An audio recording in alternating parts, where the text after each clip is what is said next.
Hello, and thank you for tuning in to Southeast Media Sunrise, dedicated to giving a voice to authors of all genres. I'm your host, Jodi Hockinson. Joining us remotely by phone today is Brian James, author of Mjolnir, a fantasy novel of the Norse gods in contemporary America. Brian James grew up just out of bullet range of Detroit. He was raised on the work of Douglas Adams, a British comic writer, and Snorri Sturluson, the 13th century Norse mythology author. Eventually, he went on to college, where he majored in history. While he never realized his dream to become a heavier version of Indiana Jones, he did wind up writing for a number of magazines, newspapers, websites, and Fortune 500 companies. His book, Mjolnir, brings the Norse gods into the modern world and follows their exploits as they speed towards Ragnarok. Welcome, Brian, and thank you for joining us today. Well, thank you for having me. How are you today? Very well, thank you. So tell us about the book Mjolnir. Mjolnir is a modern telling of the myth of Ragnarok. Now, in the Norse myths, Ragnarok is their Armageddon story. And unlike every other religion ever on the planet, they kill off most of their gods in their end time story. So much of Mjolnir is about the major gods trying to avoid their prophesied deaths. Thor has become an atheist. He has thrown away his hammer, but still demands worship. So he became a defensive end for the Oakland Raiders. I mean, what do we worship more than sports heroes in this culture? Exactly.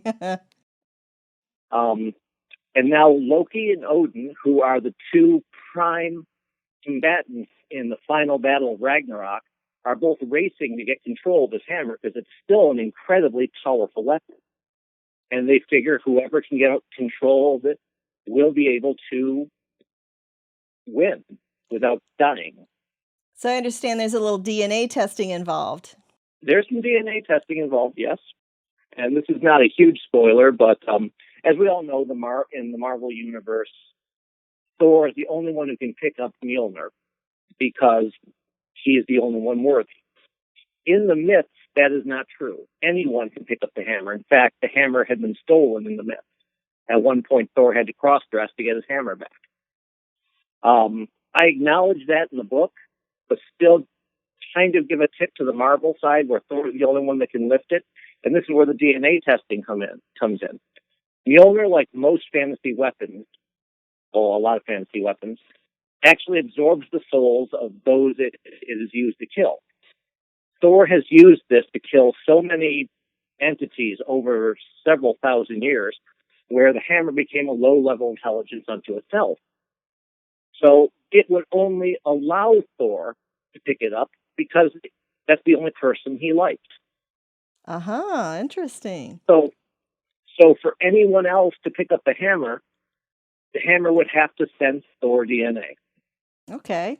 So how are the characters in your book similar to the pop culture ones people currently know from the Marvel movies, and how are they different? They are incredibly different from the Marvel Universe. And keep in mind, I love the Marvel Universe. These have been some of the most fun movies I've seen in my entire lifetime. These are the movies that me and my friends, when we were teenagers, would bemoan they could not do when we were teenagers because the technology wasn't there. But that said, the Thor and the Norse gods that are in the Marvel Universe are so different, they may as well be completely different characters who just share the same name. Mm-hmm. I'm right down to how they look. I mean, something as two-dimensional as the Thor in the myths is a red-headed guy with a big bushy beard. Okay. That doesn't quite describe the one in the Avengers films. It doesn't, and it almost describes him as not even being that handsome, or at least compared to his brother. No, not at all. He would have been considered an incredibly powerful, but just I think a term that would transfer over is big galoot. What is it about Norse myths and religion that made you want to write about it? I found them fascinating because they were so different from every other mythology. Most mythologies, when they create their pantheon of gods, it's created based on what the culture needs. So most cultures, depending upon where you live, either need sun or rain. So the top of your pyramid is a sun god or a rain god or a weather god or something of that nature. War gods, things like that, are slightly lower in the pantheon. Mm-hmm. The main god in the Norse pantheon is Odin. Odin is a death god. Thor is lower in the pantheon. He would be considered more of a weather god. But they're a culture that actually worshipped the death god, or a farrier of the dead. His job, Odin's job, was to take the souls of men and take them to their final destination, Okay. which gives you a mindset of the culture, which explains a lot of their spontaneous raids on what would have been innocent people. I mean, they were truly your first terrorists. So will people who don't know the Norse myths be able to get into this book?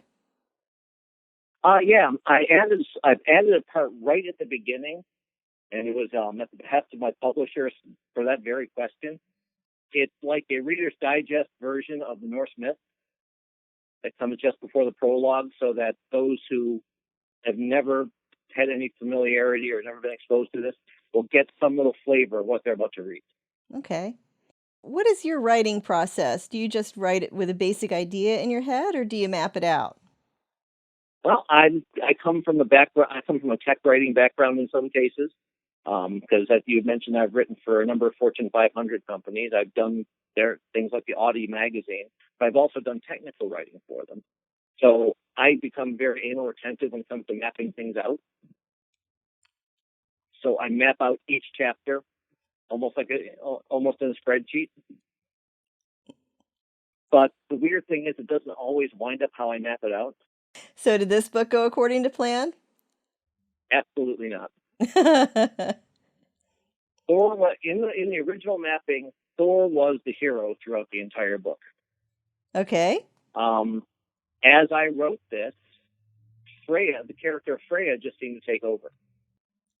And anything more I'd say, and this would be spoilers, but that particular character, just for whatever reason, became my hero. Okay. And how does Mjolnir fit into the current entertainment landscape? Well, seeing as we've got an entire entertainment landscape right now based on fantasy characters, based on monsters, based on comic book characters, I think it fits in very well. And I think there's a good reason why these things are all coming to the forefront. And not only do you have nerds like me who grew up wishing this stuff would happen, but every time you turn on a television, there's more and more bad news being thrown at people. I think people just want to be distracted nowadays. Good point. And all of this gives people a distraction from the day to day. Yeah. And I truly think that's something we need nowadays. Or if you just watch the news, I think all of us would dive into a deep depression. Totally. So which is your favorite character and why? Favorite character and why? I hate to say it, but Loki. The god of lies. Yeah, Loki, in this book, he is that cheeseball who, he's a used car salesman. In this book, because in our modern world, he is the CEO of an Amway-style company, and we all know what's, type of company that would sell cheap products on late-night infomercials. Yeah, I noticed in there that the products, and this isn't a spoiler because it happens early on, but that the product he's selling is virtually non-existent, and he's selling levels, and the people below him are selling levels, and the people below them are selling levels, and so on. Yep. If you've ever been approached by like when I was in college, I had someone try and get me into Amway, and that's what they did. That's what it was. And it became the cheesiest thing that I had ever seen, and I never forgot it. So tell me who your favorite author is. Douglas Adams was always my favorite author. The British comic writer. Yep, The Hitchhiker's Guide to the Galaxy was perhaps the best. One of the few things that when I was younger that made me laugh out loud. That's one of my favorites as well. I can really see Between the British comic writer and the background in mythology, I can really see both of those abilities come out in you and your writing. Very entertaining to read. Well, I'm glad to hear that. Thank you. Now, one other, I do love Piers Anthony, which is, and I did approach him for a review, and the scariest thing in the world happened. He said yes. I noticed there was a review on there from him, a very nice one. Yeah, and then his representative made sure I knew. He said, Mr. Anthony is going to read this. He is, and if he doesn't like it, he's going to say so everywhere because you're the one who asked for this. Are you sure this is what you want to do? Aw. So you know it's an honest review. That's wonderful. Right. Wonderful. But that was probably the scariest 3 weeks of my life. So what do you want the audience to take away from Mjolnir? Well, first of all, I want them to be entertained. Mm-hmm. That is the main goal of this. I want them to come away and say, you know what? I truly enjoyed the time I spent reading this. I've had some books where I have read it and I thought it was a waste of 2 days. Yeah, I've read a couple of those myself. Yeah, it's always unfortunate when that happens. I don't see that happening with your book, though. Where do you get the ideas for your Where do you get the ideas for your stories? That's hard to say because I read a lot along with just normal books. I read a lot of mythology. I read a lot of history. In fact, that's what I went to school for, was history. Mm-hmm. And then I just look at modern day and look at what they wrote back then and start thinking, well, what would this be like if it happened today? Where would these people be? I mean, in the case obviously with this book, I put them in our modern day and said, okay, this guy looks like he fits in here. This is what he might do. Let's go to another one. What would Zeus be if he were working in our modern day? Mm-hmm. And these are conversations I've had in days gone by with, nerdish type friends, and we would just speculate what these people would be doing. So it sounds like you've done a lot of thought about these type of characters and writing over the years. Is writing what you wanted to do when you were a kid? Actually, yeah. My first thing is I wanted to be an archaeologist. Mm-hmm. I love ancient cultures, and as I got more through school, if you could just dig and find things, that would be great. But there was a lot more to that. There was a lot of, we need this funding and just so much more to it than that, where I just wouldn't have had the stamina or patience. But writing has also always been something I've done since I was a teenager. Uh-huh.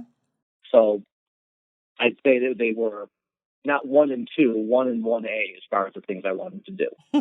Very nice. And luckily, I've gotten to do kind of both of them. What kind of projects do you have coming up?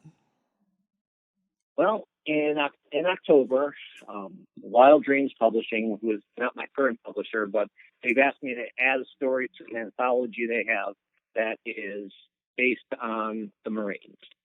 Every story in this book involves the Marines. Oh, okay.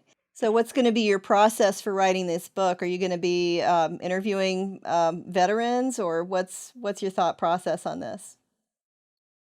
I've interviewed veterans for this to make sure I have everything that a small fire team would do in Iraq, what it would look like, what they would carry. So I've done plenty of interviews with Marines, and then I took that and applied it to the old biblical. In the book of Isaiah, there's a prophecy about Babylon that says it will never be inhabited again, and the demons will dance in the old city after it falls. Mm-hmm. The old city is still sitting there in Iraq. No one lives there. It's still uninhabited.